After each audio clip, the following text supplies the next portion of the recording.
ये टॉपिक दक्षिण भारत में हुए सुधार से संबंधित है, जिसके बारे में हम चर्चा करेंगे। बंगाल से शुरू होकर धार्मिक और सामाजिक सुधार आंदोलन भारत के अन्य भागों में भी फैल गए। ब्रह्म समाज से प्रेरित होकर 1864 ईस्वी में मद्रास में वेद समाज की स्थापना की गई। इसने जातिगत भेदभाव का विरोध किया और विधवा पुनर्विवाह व स्त्री शिक्षा को प्रोत्साहित किया।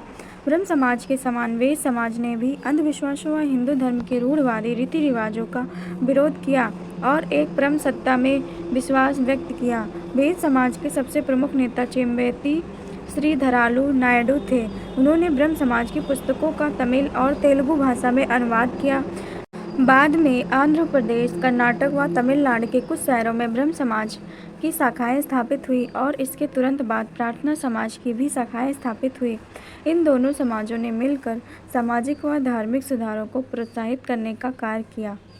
दक्षिण भारत के सुधार आंदोलनों के सबसे प्रमुख नेता कंदुकुरी वीरेशलिंगम थे। इनका जन्म 1848 ईस्वी में आंध्र प्रदेश के एक रूढ़वादी ब्राह्मण परिवार में हुआ था। उन्होंने ब्रह्म समाज, विशेष रूप से केशव चंद्र सेन के विचारों से प्रभावित होकर स्वयं को सामाजिक सुधारों के प्रति समर्पित कर दिया। 1876 ईस्वी में उन्होंने एक तेलुगु पत्र निकाला जो लगभग पूरी तरह से सामाजिक सुधारों के प्रति समर्पित था। उनका सबसे बड़ा योगदान महिलाओं की मुक्ति के क्षेत्र में था, जिसमें स्त्री शिक्षा और विधवा पुनर्विवाह भी शामिल था। केरल में नारायण गुरु द्वारा विशेष रूप से समाज के दलितों और शोषितों के उत्थान के लिए एक आंदोलन शुरू किया गया।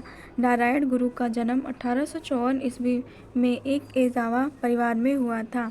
एजावा व कुछ अन्य जातियों को केरल में तथाकथित हिंदू उच्च जातियों द्वारा अछूत माना जाता था।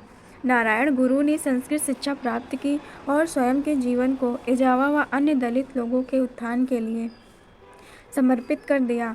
उन्होंने ऐसे मंदिरों की स्थापना की जिनमें भगवान व उनकी मूर्तियों के लिए कोई स्थान नहीं था। उन्होंने प्रथम ऐसे मंदिर की स्थापना पास में रहने वाली नदी से पत्थर निकालकर की गई थी। इस पत्थर पर निम्नलिखित शब्द लिखे थे: यह एक ऐसा स्थान है जहाँ सभी लोग जातिगत भेदभाव व धार्मिक शत्रुता के बिना भाईचारे के साथ रहते हैं।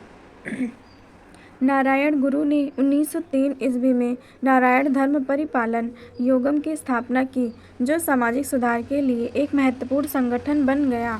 उन्होंने सभी के लिए एक जाति, एक धर्म और एक ईश्वर की वकालत की। दक्षिण भारत के अनेक समाज सुधारकों ने स्वयं को हिंदू मंदिरों से संबंधित सुधारों के साथ संबद्ध किया। इसी क्रम में उन्होंने हिंदू मंदिरों में प्रचलित देवदासी प्रथा के उन्मूलन की वकालत की।